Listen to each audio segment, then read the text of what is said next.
wasiirka wasaaradda dhalinyarada iyo ciyaaraha Soomaaliland ayaa si rasmi ah u daafuray tartan ay ku tartami doonaan 20 dhalinyaro ah oo soo bandhigaya fikrado ganacsi oo ay doonayaan in loo maalgeliyo kaasoo dhalinyaradaasi 20ka ah kuwa ku guuleysta la abaalmarin doono. ugu horreynna waxa munaasabadaasi lagu furayay tartankaasi oo qayb ka ahayd bandhigga hal-abuurka toddobaadka oo muddo 3 cisho ka socday magaalada Hargeysa. ka hadlay Maxamed Xasan agaasimaha hay'adda Shaqadoon iyo madaxa mashaariicda hay'addaasi Cabdiqani waxaanay ka warameen qaabka tartankani u dhacayo iyo barnaamijkan hal-abuurka toddobaadka ee ay qabatay hay'adda Shaqadoon.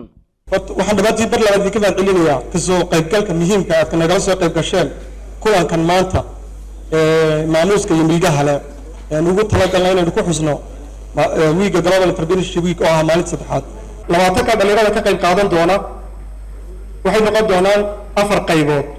4ta qaybood waxaan ugu qaybinay sponsorska ama cidda maalgelin doonta. waxay maalgelin doona bangiga Dahabshiil, waxaan maalgelin doona hay'adda Spark, waxaan maalgelin doona hay'adda Oxfam, waxaa sidoo kale maalgelin doona mashruuca Geel ee hadda USA. 4ta ayaa maalgelin doona. sidoo kale waxaan jeclaan lahaa inaan xuso Premier Bank oo iyana maalgelin doona dhalinyaro aan tartanka ku jirin laakiin dhalinyaradii hore u soo baxay.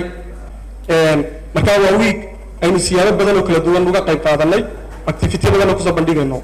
weekgan adduunka oo dhan baa laga xusaa. waxa kale oo madashaasi goobjoog ka ahaa mas'uuliyiin kala duwan oo ka socday dawladda, dadweyne tiro badan iyo shirkado waaweyn oo qayb ka ah maalgelinta loo sameyn doono dhalinyarada guuleysata.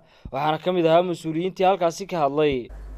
waa shaqo abuur cusub, waa shirkadihii berri waxaan ku misaali karaa marka la beerayo geed la beerayo inin baa laga beeraa inintaasaa dabeetna geed noqoto baqisho oo hadhowtana midho dhasha. midhahaasi ma intifaacsado keliyaata qofkii beeray ummadda kale oo dhan baa intifaacsata.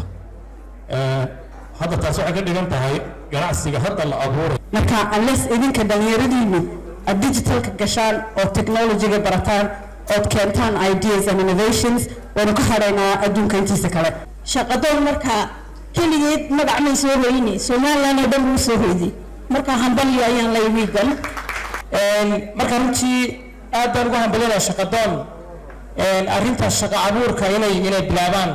wasiirka wasaaradda dhalinyarada iyo ciyaaraha Soomaaliland Boss Mira Maxamed ayaa halkaasi ka hadlay waxaanu si rasmi ah u furay tartankani. iyadoo ay Shaqadoon kaliya inta qabatay ururada kale ee dhalinyarada ay inta qabteen maanta aan ugu soo wada koobi karay ay xukuumaduna qabatay baa haddana weli qaar waxay leeyihiin dhalinyarada waxba looma qaban. dhalinyarada in lagu intay taalkeena waa first priority siyaasadda yada marka miisaaniyadda uu dhammaato xafladda oo kale ah baynu ku soo dhiirigelin doonaa hal-abuurka.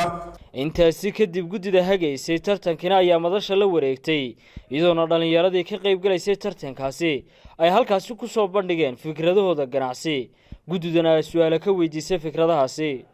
20kan dhalinyarada ah ee halkan uga socda tartanku ayaa waxa la shaacin doonaa tirada ku guuleysata saacadaha soo socda annaguna idinla wadaagi doonaa wixii warar ee ka soo kordha. waa Idris Bershiya, telefishinka Universal, Hargeysa.